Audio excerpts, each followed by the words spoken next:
Alors aujourd'hui, dans cet épisode, on se retrouve pour parler de la relation au corps dans le développement personnel et dans la vie en général. Et pour ça, j'ai invité Christelle aujourd'hui avec moi pour en parler. Donc Christelle, je te laisse te présenter. Un premier merci Léa de m'avoir fait cette proposition. Je suis enchantée de pouvoir partager cet épisode avec toi. Alors pour rapidement me présenter, moi j'ai 51 ans et j'ai un parcours très atypique puisque j'ai fait une carrière de 22 ans dans l'armée de terre. Puis voilà, à l'aube de mes 40 ans, j'ai fait une reconversion professionnelle en tant que coach sportif. Et voilà, je suis une éternelle étudiante et ça fait maintenant plus de 10 ans que j'étudie le corps, le cerveau. Et donc, je me suis spécialisée dans le yoga, le pilate, le mal de dos, le périnée, la femme enceinte, voilà. Et voilà, c'est le corps, c'est une passion, le cerveau, c'est une passion.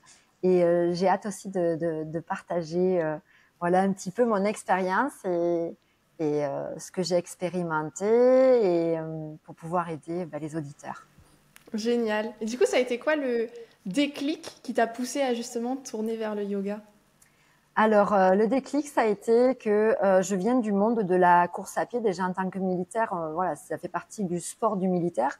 Beaucoup de course à pied, du fitness, puisque ça a été ma reconversion professionnelle. Et voilà, à l'aube de mes 40 ans, lorsque j'ai fait cette reconversion, je continuais à faire de la course à pied. Je faisais du semi-marathon. Et à chaque fois que je finissais ma séance, c'était des raideurs. Voilà, beaucoup de raideurs. Je me disais, mais c'est pas possible d'être aussi raide dans le corps. Et du coup, je me suis dit que j'avais envie de m'assouplir et on m'a conseillé le yoga.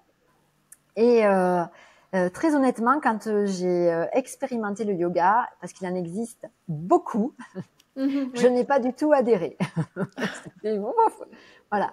Donc il faut se laisser le temps de chercher parce qu'il y a aussi une forme d'énergie, de connexion avec le professeur ou la professeure qui est la yogi qui va dispenser le cours. Mais voilà, donc j'ai démarré le yoga, donc j'avais 41 ans, voilà, 41 ans, raide, et on va dire que rapidement, donc je faisais en gros 2 séances dans la semaine, et donc c'est pour ça que souvent j'encourage les gens à tenir et se dire, allez, 2 séances, vous allez avoir des résultats. Et au bout de 2 séances par semaine, voilà, j'ai observé beaucoup moins mal au dos, mes hanches s'assouplir. Enfin voilà, j'avais des petites victoires et c'est là que je me suis dit non mais là il faut que tu t'accroches. Voilà, et ça fait partie voilà de mon état d'esprit. Je suis une Capricorne, je sais pas si ça va parler, mais moi je suis une fonceuse. Voilà, quand j'ai une petite fleur en haut de la montagne que je veux avoir, je fais tout pour l'avoir.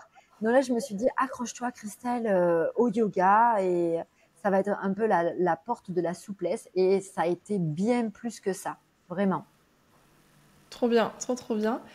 Et du coup, dis-nous pourquoi c'est si important en fait de remettre le corps au centre de sa vie. Alors pour moi, faut en faire une priorité. Pourquoi? Parce que je le dis, je crois quasiment tous les jours à mes élèves, c'est que c'est votre maison, c'est votre véhicule, c'est votre voilà cet être humain, d'accord, euh, qui vous permet d'expérimenter votre vie et se remettre au centre de sa vie. C'est primordial parce que on le voit quand on est bien dans son corps, quand on sent qu'on a l'énergie, qu'on n'a pas de douleur, que on a voilà un petit peu comme notre téléphone qui est chargé à 100%, on est hyper content. Là, nous, quand on est chargé à 100%, on est hyper content. Du coup, face à tout ce qui va se passer dans notre journée, parce que la vie, c'est pas tous les jours rose, on est plus à même à affronter. Et je vais dire, la plupart des personnes, elles se mettent en second plan, Mhm. même en troisième plan, même en quatrième plan, même en plan pas du tout là.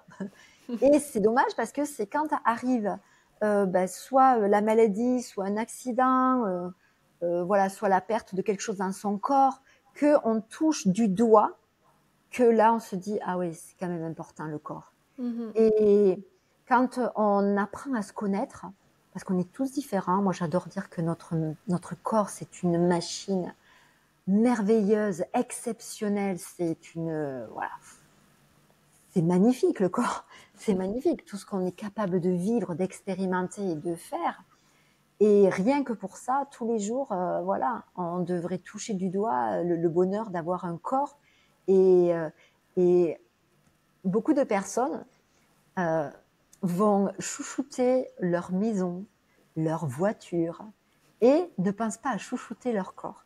Et moi, j'aime bien dire, mais chouchoutez-vous, faites-vous beau, habillez-vous bien, respectez votre corps en lui donnant suffisamment à boire, à manger. Moi, je suis contre, voilà, ça fait partie de ma mentalité, mais tout ce qui est produit industriel, mais faut arrêter, voilà. On est fait pour être avec de l'alimentation qui, voilà, qui nous amène de l'énergie. Hein, il n'y a pas photo, on le sait. Hein. La mobilité, l'activité, la souplesse, la force, tout ça fait que voilà, c'est la priorité, c'est le corps. Et plus on est à même à se connaître, à s'écouter et à se comprendre et même, je dirais, à dialoguer avec son corps, parce que le corps, il faut pas l'oublier, il nous parle. Donc, j'essaie au maximum de sensibiliser les gens en leur disant tout part du corps. Votre corps, c'est votre, on le dit, on l'a déjà entendu, c'est votre temple, mais votre corps, c'est voilà, c'est votre petite merveille. C'est un cadeau d'une valeur inestimable. Ouais, ce que tu as dit, c'était trop important. Le fait que souvent, on attend justement le drame, euh, la chose catastrophique pour réaliser que on est important, que notre corps est important et doit passer au premier plan. Et je pense que cet épisode, il est là justement pour ça, pour se remettre au premier plan de sa vie sans attendre le drame.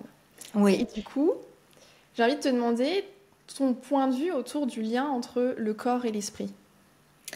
Alors, mon point de vue entre le corps et l'esprit, c'est que, et ça je l'ai touché du doigt avec le yoga, euh, c'est que comme on ne se connaît pas, comme on ne se comprend pas, et comme on est souvent trop porté sur le monde extérieur, à ce que les gens vont penser de nous, ou alors que c'est tout l'inverse, quand on commence à comprendre comment on fonctionne, quels sont les messages de notre corps, et qu'on a en fait cette connexion avec lui, ben, tout se fait en harmonie. Et on le sait, c'est que tout est lié. Nos émotions et tout ce qu'on va générer, notre corps derrière répond. On le sait, enfin moi en plus en tant que coach sportif, tout ce qui est lié à l'activité sportive ben, va générer des hormones, mais c'est du bonheur à nouveau pour votre corps. Et c'est pour ça que je disais qu'il y a vraiment un lien qui est super important entre le corps et l'esprit.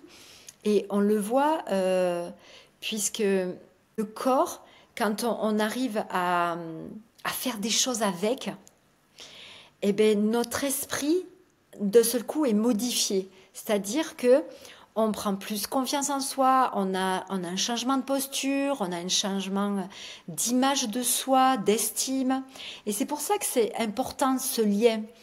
Et, euh, et il n'est jamais trop tard pour devenir la personne que l'on souhaite. Dans mes accompagnements, souvent les personnes me disent ah, j'aime pas ça chez moi, ou j'aimerais être comme ça, ou comme ça.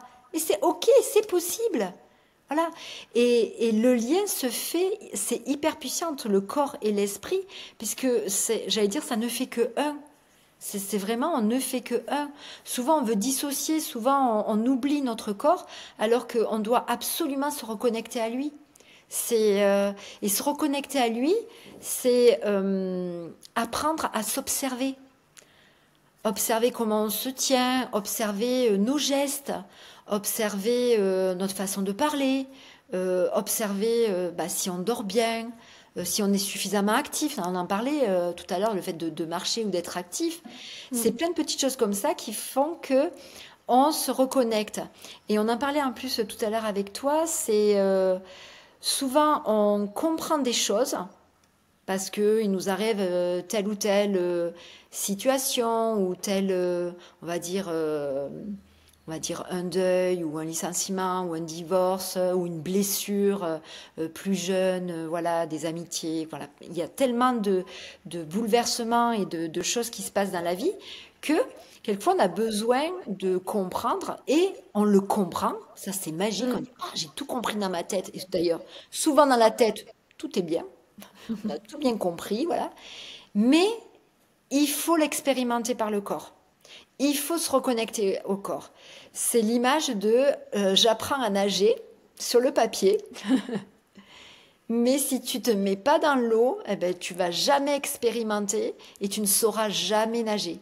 Donc tout ce que tu as dans ton esprit, que ce soit tes croyances, comme on en parlait, que ce soit des expériences bonnes ou mauvaises, tout ce que tu vis et tout ce que tu comprends et tout ce que tu veux expérimenter, forcément, il va y avoir un mouvement dans ton corps à faire.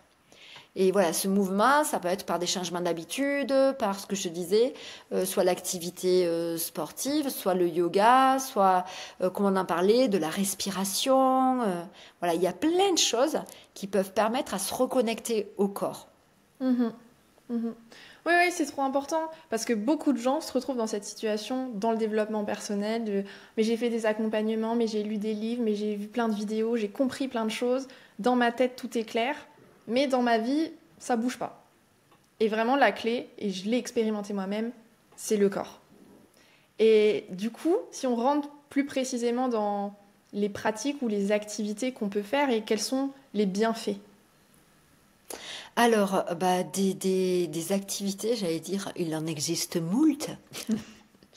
Et en premier, il faut vraiment se connaître. Donc, expérimenter.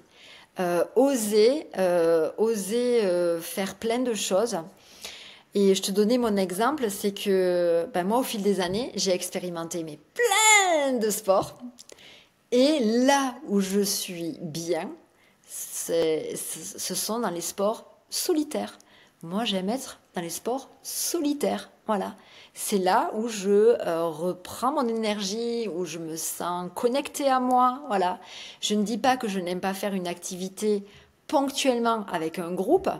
Voilà, ça peut être super sympa d'aller faire, je sais pas, une sortie en canoë-kayak, mais ce n'est pas quelque chose que j'aime répéter. Ce que j'aime répéter, moi, c'est les activités solo. Voilà. Donc déjà, les personnes, il faut qu'elles apprennent à se connaître, sans penser à ce que les gens vont penser. Moi, je me moque que les gens pensent, voilà, que j'aime tel ou tel sport. Voilà, je fais autant de la musculation que de la danse, que du golf, que du yoga. Voilà, ce sont des sports qui sont même à des années-lumière. Le yoga et la musculation, c'est complètement opposé. Pourtant, ce sont deux activités que j'adore pratiquer. Voilà, c'est vraiment deux choses. Et les personnes, il faut qu'elles comprennent que et ça, pareil, je l'ai expérimenté encore à l'heure actuelle, c'est que le corps, il a une ressource illimitée. Il s'autogénère, c'est-à-dire qu'on est capable de toujours reconstruire des fibres musculaires, les tissus conjonctifs. Si on sait bien l'alimenter, comme je disais, bien le nourrir, suffisamment de repos, mais le corps, il est capable d'amener encore plus loin. Et vraiment, j'espère que les gens, ça va les sensibiliser, mais le mouvement, c'est la vie. C'est-à-dire que nous sommes des êtres d'énergie et de mouvement, et plus on continuera à être dans ce mouvement-là, plus notre corps sera solide, robuste et à même à continuer. Et on le voit, il y a des années, des personnes qui se blessaient, qui faisaient une entorse, on les mettait au repos et ils ne devaient plus bouger. Maintenant, quelqu'un qui fait une entorse, très rapidement, on va lui dire de mobiliser, d'être actif et de commencer à développer le pied au sol pour reconsolider. Donc ça montre bien que l'activité physique, elle est faite plus pour renforcer, consolider et amener notre corps beaucoup plus loin que la sédentarité. On l'entend suffisamment. Donc il faut arrêter les croyances, les excuses. Et si on veut vraiment un changement dans sa vie, Ben, ça commence par soi. Moi, je dis souvent, ça commence par soi. On est le noyau, on est au centre de notre vie et tout le reste, ça va graviter autour. Mais si nous, on est tout pourri, tout mou, que rien ne va dans notre vie, qu'on n'arrive pas à digérer, qu'on dort super mal, qu'on est rouillé de partout, mais alors autour, c'est caca. Ça va pas être la super life, hein, je suis désolée. Hein, voilà. Donc si, à la base, moi je le vois, hein, moi le matin je me lève, j'ai la patate, hein, voilà. J'ai plaisir, et je suis pas une grande cuisinière, mais j'ai plaisir à me préparer des trucs hyper rapides, frais, tout ça, le plus sain possible. Hein, de toute façon, plus on mange brut, mieux c'est. Voilà. Voilà, l'activité, prendre un peu de vitamines. Tout à l'heure, je me mettais sur la terrasse avec un peu de soleil, voilà. Mais moi, je peux affronter plein de choses. Hein. Voilà, je peux affronter plein de trucs. Pourquoi? Parce que je suis suffisamment robuste et forte dans mon corps. Et comme je me sens robuste et forte, qu'on disait tout à l'heure, il y a un lien avec l'état d'esprit.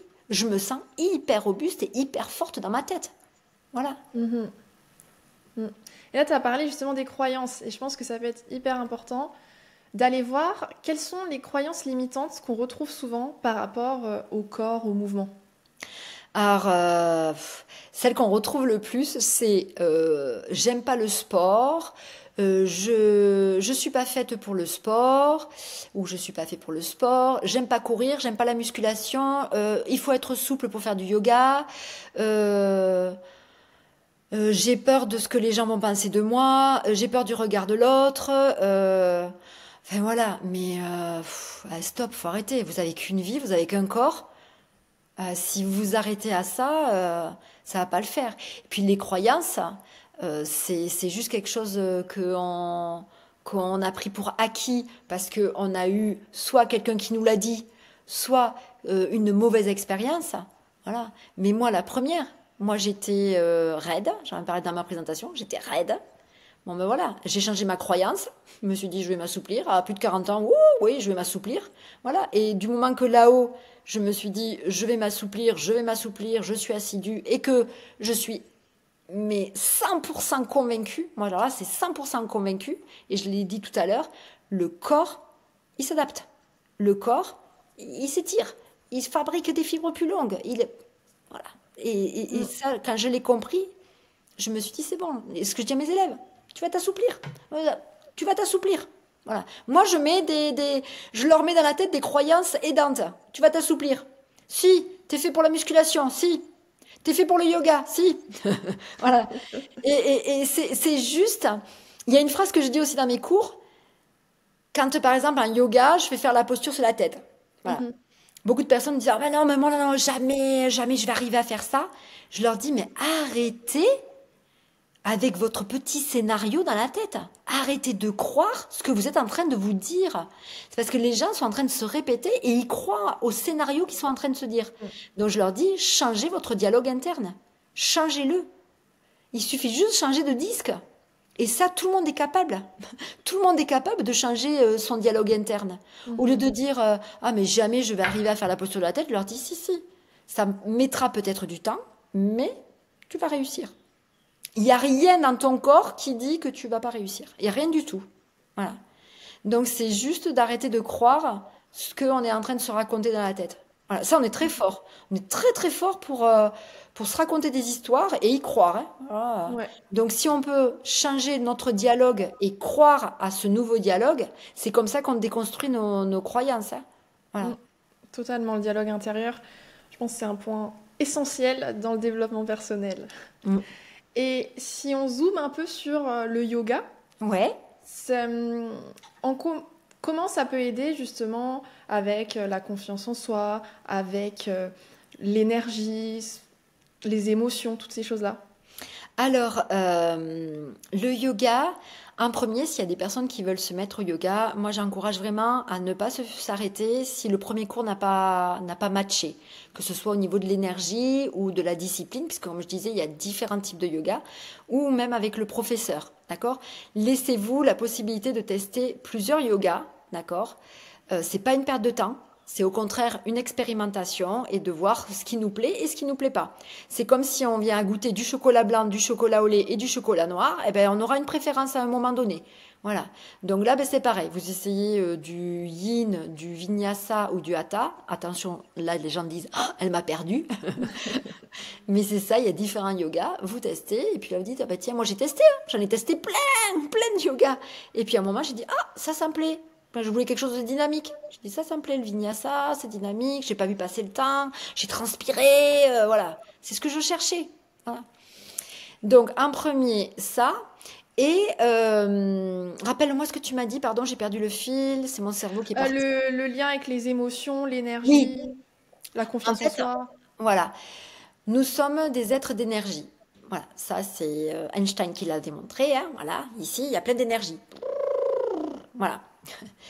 Et d'ailleurs, l'émotion, c'est emotion, c'est l'énergie en mouvement.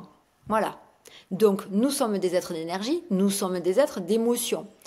Les postures, elles sont liées à des centres, voilà, qu'on appelle chakras, et des centres d'énergie dans notre corps. Voilà.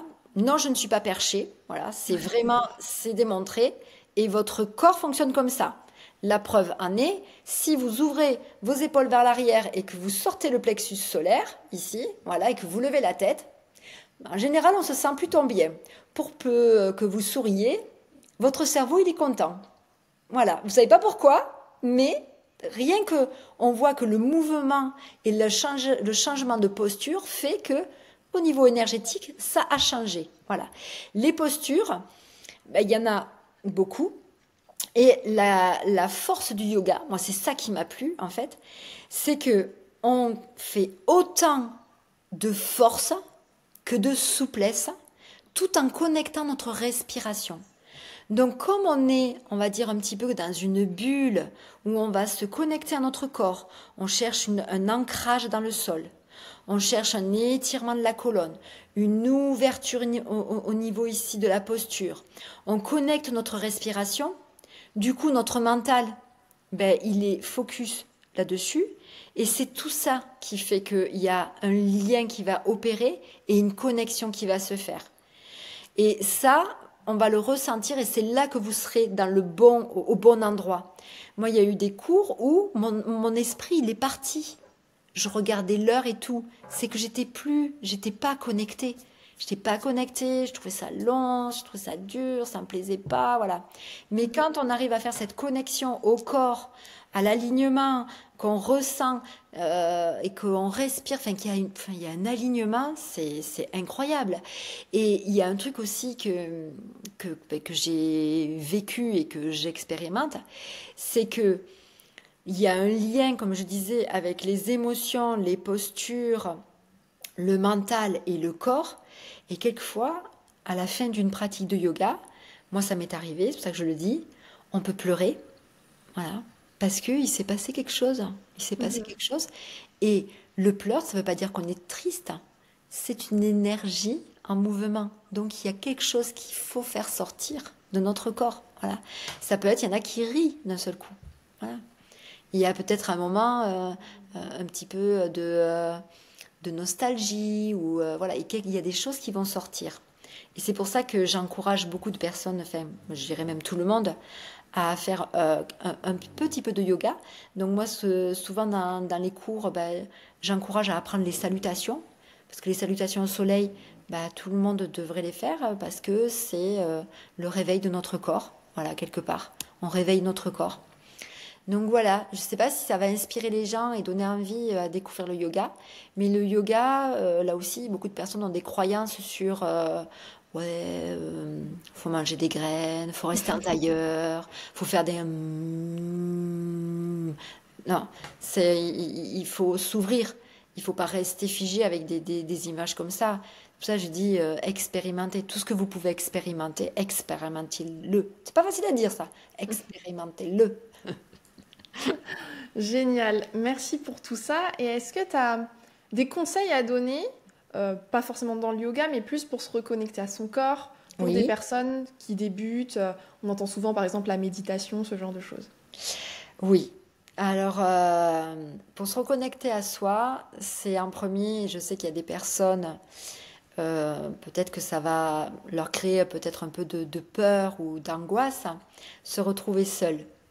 C'est-à-dire faire des activités seules comme la marche, d'accord? Aller marcher peut-être 15 minutes dans un parc ou au bord d'un canal, ou même si c'est dans la rue, hein, juste observer les bruits autour, identifier certains bruits, voilà.